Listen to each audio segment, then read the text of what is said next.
જો દરરોજ હું ગીત ગવડાવું અને તમે બોલો છો. આજે તમે ગીત ગાજો અને હું સાંભળીશ.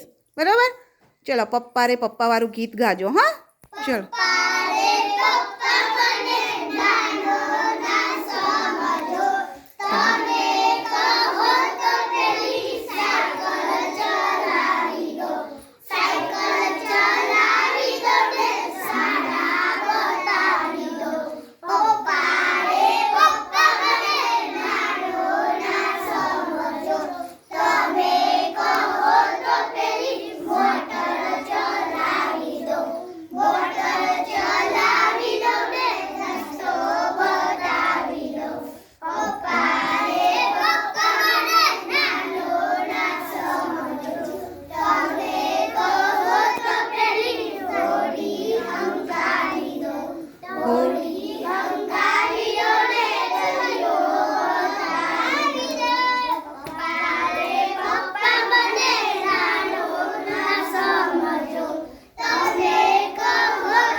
બહુ સરસ. તાળી વાળ દો. ચલો.